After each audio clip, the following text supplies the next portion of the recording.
Bonjour, bienvenue sur Comment fait-on, heureux de vous retrouver pour une nouvelle recette. Aujourd'hui, nous allons réaliser ensemble des feuilletés, on peut dire également des friands, à l'andouille et au camembert. Vous allez voir, c'est très simple à faire et surtout c'est délicieux. Vous avez les ingrédients directement sur la vidéo, donc si cette recette vous intéresse, c'est parti, je vous explique tout ça. Première chose que vous devez faire au préalable, c'est soit vous faites votre pâte feuilletée comme c'est mon cas ici, je vais vous donner la recette ici ou ici, vous l'avez directement, vous cliquez dessus et vous allez pouvoir voir comment on fait une pâte feuilletée facilement. On a l'impression comme ça que c'est compliqué à faire la pâte feuilletée, c'est un petit peu long mais franchement c'est tout simple, tout le monde peut y arriver. Donc si vous voulez pas faire votre pâte feuilletée, vous l'achetez dans le commerce, ça marchera très bien. Donc une fois que vous avez fait votre pâte feuilletée, que vous l'avez bien laissé reposer, on l'étale, c'est ce que j'ai fait là, j'ai pris un petit bout de ce que j'avais, je l'ai étalé à peu près de l'épaisseur d'une paille feuilletée du commerce, 2-3 mm, c'est très bien. Je vais prendre un cercle, alors c'est plutôt, ça va être un emporte-pièce, mais en fait c'est un moule à entremets, en fait ça correspond à peu près au cercle de mon andouille que je vais prendre, vous voyez, il y a à peu près 1 cm de façon à pouvoir fermer alors, je vais appeler ça le feuilletage ou le friand, parce que finalement, le friand, normalement, c'est en général, c'est rectangle, mais bon, voilà, après, ça reste, c'est de la pâte feuilletée avec quelque chose dedans, hein. Donc voilà. Donc, je prépare une petite plaque à côté pour poser mes feuilles, enfin, ma pâte feuilletée, et simplement, hop, quelque chose qui me colle là. Je vais venir en décoller un petit bout, je la pose sur sur ma plaque, hop, je fais pareil, je viens mettre à côté le deuxième bout que l'on va remettre, vous voyez, hop, que l'on va remettre par-dessus, mais ça ce sera pour tout à l'heure, donc vous avez compris le principe. On fait comme ça, vous détaillez tout ce que vous avez besoin, moi j'en ai, je vais en mettre deux tranches d'andouille par feuilleté. Donc je dois en avoir 4 ou 5 à faire, donc c'est ce que je vais faire. Et puis on se retrouve après, mais vous allez voir, c'est vraiment très simple. Je suis désolé, j'avais oublié de mettre ma petite lampe, du coup peut-être que c'était un petit peu noir. Si c'est le cas, veuillez m'en excuser. Donc comme vous pouvez le voir sur le côté là, hop, j'ai préparé mon camembert que j'ai découpé en tranches d'environ 1 cm. Pas trop grosse de façon à ce que ça rentre également sur notre feuilleté. J'ai préparé également un petit peu d'eau et un œuf pour la dorure, mais l'œuf on va l'utiliser tout à l'heure. Et alors là j'ai pas mis, je vais en mettre 4 mais ça prend un petit peu trop de place là sur le coup. Donc je les mettrai après. On va commencer par mettre un petit peu d'eau sur le premier, en faisant attention que ça ne débarque pas trop sur le côté. Alors à partir de là, si vous les mettez à cuire tout de suite, vous pouvez préchauffer votre four à 180 degrés. 180 degrés, c'est bien. Et si vous les mettez au congélateur, alors deux choses, ça peut être mis au congélateur cru comme ça, et puis vous les préparez à l'avance, et puis vous les mettez à cuire le jour où vous en avez besoin. Ça, on peut le faire uniquement si le camembert, bon en général le camembert n'est pas congelé, mais il ne faut pas qu'il y ait un seul produit qui a été congelé à l'avance. Moi par exemple, là j'avais fait mes courses un petit peu à l'avance et donc j'avais congelé l'andouille, ce qui fait que je ne peux pas me permettre de les remettre au congélateur cru comme ça. Je vais les cuire. Je vais faire en sorte, pour ceux que je ne prendrai pas pour aujourd'hui, parce que je vais en déguster quand même un ou deux, je vais les cuire un tout petit peu moins. De cette manière, ça me permettra de les décongeler dans mon frigo la veille. Et puis le jour où j'en aurai besoin, j'ai plus qu'à les repasser au four pendant 10 minutes, un quart d'heure. Et c'est top. Donc voilà, c'est la petite astuce. Mais j'insiste, on ne recongèle jamais un produit qu'on a décongelé sans l'avoir recuit à la base. C'est valable pour alors surtout pour les viandes. Pour les poissons, si les poissons ont été décongelés, faites attention. Après, si ça a bien été décongelé dans votre frigo, il n'y a aucun risque, hein. Si par contre c'est une décongélation due à un problème électrique, on fait attention avec le poisson. En revanche, la viande, si elle n'a pas été, si vous voyez qu'elle est encore un petit peu congelée, qu'elle est bien froide. Si c'est du poulet, telle chose, vous mettez ça au four, vous cuisez tout ce que vous avez qui est encore bon, et une fois que c'est bien cuit, vous découpez ça en petits morceaux. Après, vous le faites comme vous le sentez, et vous pouvez à ce moment-là remettre au congélateur. Attention, hein, toutefois, on est vraiment très vigilant quand c'est un congélateur qui, comme il y a une panne de courant ou un truc comme ça, quand ça fait plus de 48 heures, même 24 heures déjà, on est très vigilant sur ce qu'on reprend et sur ce qu'on ne reprend pas. Quand on a un doute, je sais que c'est embêtant à dire, mais quand on a un doute, on met à la poubelle, c'est mieux. Croyez-moi, une intoxication alimentaire, c'est grave, et notamment pour les enfants, mais aussi pour les personnes, même pour les adultes, hein, et ça, on peut finir à l'hôpital, même voire plus grave. Donc on fait vraiment attention avec ça. Là, en l'occurrence, il n'y a aucun risque. Moi, je vais les cuire, je vais les remettre. Tout a été frais. Ça vient juste de sortir du congélateur, ça fait un quart d'heure. Je vais les cuire tout de suite. Il n'y a aucun risque. Donc, je vais prendre, hop, mon andouille. Vous voyez, hein, c'est juste. Alors, si c'est un petit peu trop gros, on n'hésite pas à les redécouper un petit peu. Hein. Voilà, c'est ce que je viens de faire. Il vaut mieux mettre deux couches. Vous voyez, les unes sur les autres, plutôt que il faut vraiment avoir suffisamment de pâte pour venir coller le deuxième. Voilà, hop. Vous voyez, c'est pas compliqué, hein. On s'amuse, on fait un petit peu de bricolage. On vient mettre, hop, s'il veut bien, c'est du bon camembert. Alors, comme je le dis souvent, quand on fait cette recette, faites en sorte de ne pas sortir le soir, hein, parce que l'andouille plus le camembert, je peux vous garantir que après ça, ou alors si vous sortez avec une personne, faites en sorte que vous mangez la même chose tous les deux, comme ça au moins il n'y aura pas de soucis. C'est la petite astuce. Donc hop, on remet. Alors après, le camembert c'est comme tout, hein, on en met plus ou moins. Moi j'aime bien quand c'est assez riche en fromage, donc du coup je vais en mettre plutôt plus. Mais déjà quand on a un morceau comme ça qui va fondre sur l'andouille, ça va être top. Hop, je viens remettre un petit bout d'andouille sur le dessus. Et c'est à partir de là, le moment, alors je vais remettre un petit peu d'eau parce que quand je discute, et vous le connaissez, je discute beaucoup, donc ça a le temps de sécher un petit peu, donc je vais remettre un petit peu d'eau. Je vais remettre un morceau un tout petit peu plus petit parce que je sens qu'il va m'embêter celui-là, voilà. Voilà. Je vais reprendre mon petit morceau de pâte et vous voyez, je viens tirer un tout petit peu dessus parce qu'il faut bien qu'on récupère la partie un petit peu surélevée.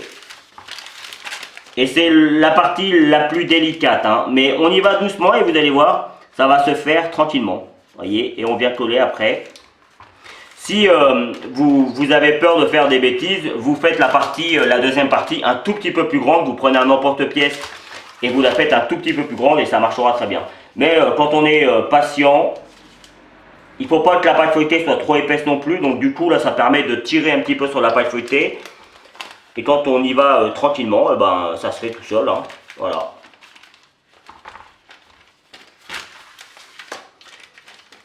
Moi, ce que je vous conseille, c'est, vous voyez, vous en mettez un, vous faites les autres, vous montez les autres, vous mettez la pâte dessus, et puis le temps que vous faites les autres, la pâte va se détendre, et ça marchera super. Et puis une fois qu'on l'a bien mis, on vient bien, moi j'aime bien prendre mon petit cercle comme ça, et vous voyez, celui-là il est limite un peu trop grand. On vient bien fermer, c'est pour ça que c'est important de bien avoir mis de l'eau pour que... Alors de l'eau, hein, pas de la dorure, en tout cas pas pour fermer, parce que sinon la dorure pourrait avoir, ça pourrait gêner la fermeture de... Enfin, la levée de votre feuilletage. Et vous voyez, quand on met un petit peu trop d'eau, c'est pas forcément mieux, donc on prend un petit peu de farine, et hop, sinon ça colle, et on n'arrive pas à faire ce qu'on veut. Voilà. Voilà. Comme ça, c'est bien. Voilà. Hop. Il n'y a plus qu'à faire les autres. Même principe. Hein. Je vais aller un petit peu plus vite cette fois-ci. Hop. Hop. Et puis, je vais vous montrer également qu'on peut faire différemment avec la pâte. Il suffit juste d'en donner un petit coup de rouleau dessus pour l'étaler un petit peu si on veut vraiment pas être embêté. Alors moi, mon camembert, il est vraiment bien fait parce que il colle. Je l'ai découpé un petit peu à l'avance pour pas perdre trop de temps. Et il colle un petit peu. Voilà. Hop, je vais mettre les petits bouts. Comme ça, je ne vais pas être embêté. Il faut bien les prendre. Voilà. Juste pour vous montrer, je reprends mon petit bout comme il est. C'est un petit peu juste pour mettre sur le dessus. Hop. Je reprends mon rouleau. C'est un petit peu plus facile sur le coup que de faire, je vais remettre un petit peu d'eau aussi, que de faire comme j'ai fait tout à l'heure. Ça va prendre un petit peu moins de temps. Vous voyez, et vous allez voir là, ça va se faire tout seul. Je viens toujours commencer pour avoir les bords bien mis. Hop. Alors c'est haut, hein, mais vous allez voir quand ça va commencer à cuire, le fromage va fondre. En fait, c'est le fromage qui est un petit peu haut. Et vous voyez, j'aurais pu encore l'étaler encore un petit peu. Hein. Mais je vais tirer un petit peu dessus. Et voilà. On fait en sorte, vous voyez, de tirer plutôt vers le centre, de façon à ce qu'on ait quand même de la jolie pâte et que notre feuilletage ne casse pas. Alors, juste aussi, je vais en profiter pour vous dire, j'ai déjà fait cette recette et je l'avais mis en ligne un lundi matin et personnellement, je ne l'avais pas vu, hein, même au montage. Je ne sais pas trop ce qui s'est passé entre le montage et la mise en ligne. Enfin bref, il y avait que la moitié de la vidéo, à un moment donné, ça s'arrêtait et on ne voyait plus rien. C'est pour ça que je refais la vidéo parce que c'est une très bonne recette. C'est vraiment très bon. Mis à part les désagréments que ça peut avoir après, mais franchement au goût c'est vraiment très bon et donc du coup c'est pour ça que je la refais. Donc vous avez compris le principe, moi je fais le reste et puis après je vous retrouve pour vous expliquer comment on dore. Enfin vous allez voir là encore c'est très simple. Pour la dorure, rien de compliqué. Juste avant, je ne sais plus si je vous l'ai dit, 10 cm hein, le moule de diamètre. Je ne me rappelais plus, donc du coup je préfère le dire 2 fois que pas du tout. Donc pour la dorure, vous voyez, j'ai juste mélangé mon œuf. Alors on évite justement, voilà, la chose qu'il faut éviter de faire, c'est d'en mettre sur le côté. Bon, normalement ça doit marcher quand même, mais le mieux, vous voyez, c'est de... Sinon comme tout à l'heure avec l'eau, hop, ça risque de coller le feuilletage et c'est pas du tout ce qu'on recherche. Donc je vais en faire que 2 parce que de toute façon le principe après reste le même. Donc je vais faire celui-là et celui-ci. Vous voyez, voilà, là ça c'est le bon exemple. Là on dort bien comme il faut, mais juste sur les côtés. Voilà. Après, hop, on peut faire des petits décors ou pas. Le plus souvent, le décor le plus classique, hein, c'est comme ça. On fait des petits traits. Hop. Et puis après, dans le sens inverse. Ça, c'est vraiment la déco la plus simple. On fait un petit trou au milieu pour que la vapeur s'en aille. Alors, il peut arriver parfois que ça déborde, que le fromage vienne couler aussi entre chaque... Ne vous inquiétez pas, une fois que le fromage est fondu, quand vous les sortez du four, souvent il y a des petits trous au niveau des feuilletages. Vous prenez une petite cuillère et vous remettez le fromage à l'intérieur. Ça arrive parfois, donc je préfère vous le dire, mais si vos feuilletés sont bien fermés, normalement ça ne devrait pas arriver. Donc là, justement, je vais vous montrer qu'on peut les fermer, enfin, en tout cas donner une chance supplémentaire pour que ça ne déborde pas. Ça demande juste un tout petit peu plus de travail. Pour le décor, hein, je fais le même, je m'embête pas. On pourrait même les dorer et puis c'est tout. Hein. Hop, je viens faire mon petit... on appelle ça une... c'est pas une gouttière, mais...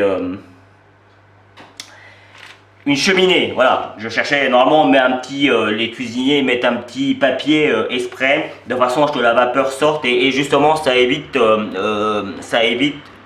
à l'intérieur d'avoir trop de pression et que ça déborde sur les côtés.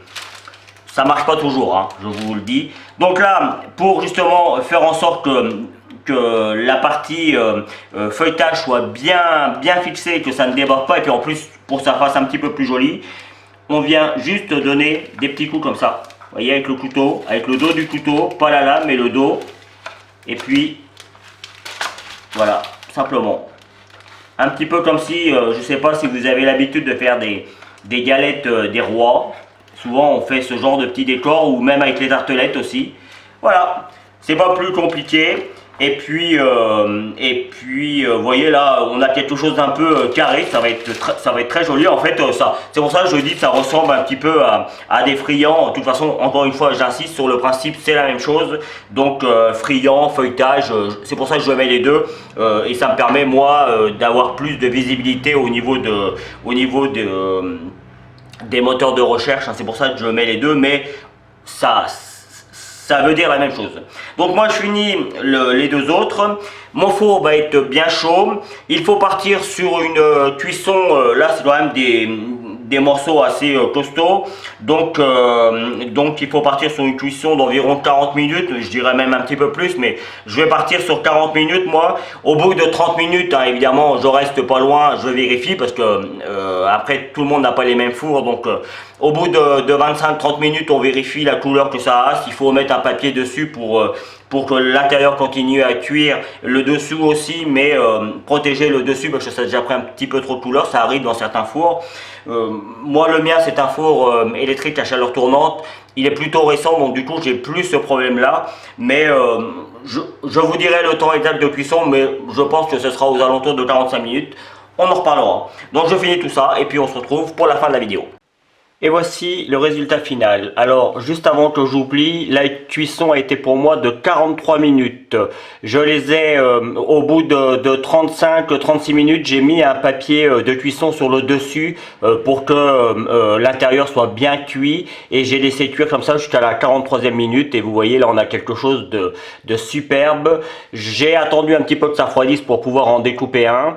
On voit bien et l'andouille et le fromage au milieu. Alors, en temps normal, le fromage il coule un petit peu plus parce que là, comme je viens de vous le dire, je les ai laissés refroidir un petit peu. Mais on voit bien la conception, le feuilletage entre les deux. Les couches ne sont pas trop épaisses, mais comme vous pouvez le voir, pour du feuilletage maison, je m'en sors plutôt pas mal. Donc je suis plutôt content. Et je peux vous garantir que je vais me régaler. Voilà, donc j'espère que cette nouvelle recette vous plaira, j'en suis même quasiment sûr. Vous avez vu apparaître les liens qui vont vous permettre d'aller sur tous mes réseaux sociaux, vous avez l'habitude. N'oubliez pas également que j'ai créé il n'y a pas longtemps une page Facebook, un groupe Facebook plus exactement, qui vous permet de publier vos propres recettes et puis de pouvoir discuter entre la communauté. Comme ça permet à tous ceux qui me suivent de se connaître un petit peu. Et puis moi, ça va me permettre aussi de pouvoir vous poser des questions et de vous avoir sur un réseau un petit peu plus concentré. Donc voilà, n'hésitez pas à aller vous abonner ou à demander une invitation si je ne l'ai pas fait. En règle générale, j'ai demandé l'invitation à tous ceux qui étaient déjà sur mon réseau Facebook, sur ma page Facebook classique. Donc si j'en ai oublié, je vous prie de m'en excuser et n'hésitez pas à venir demander une petite invitation, je me ferai un plaisir de l'autoriser. Voilà. La vidéo va se terminer sur cette image. Vous pouvez encore aller un tout petit peu plus loin pour vous abonner, pour voir mon site www.commenfaitton.com. Et puis évidemment, je vous redonne la recette de la pâte feuilletée et je vous donne également une autre recette de feuilleté tout aussi simple à faire que celui-ci. À bientôt sur Comment fait-on. Salut, merci pour votre fidélité. Vous pouvez maintenant, si vous le souhaitez, vous abonner à ma chaîne YouTube, c'est ici. N'oubliez pas la petite cloche pour les notifications. N'oubliez pas également que vous pouvez personnaliser les notifications. Donc si vous n'avez pas envie de recevoir toutes les vidéos, c'est possible. Ici, vous trouverez mon site www.commenfaitton.com où vous retrouverez l'ensemble de mes recettes. N'hésitez pas à aller y faire un petit tour. Et puis, juste en dessous, je vous donne deux autres recettes. Soit des recettes dont je vous aurais parlé pendant la vidéo, par exemple pour les pâtes que j'ai déjà faites, ou alors d'autres recettes qui correspondent à celles que je viens de faire. Voilà, merci pour votre fidélité, à bientôt sur Comment fait-on.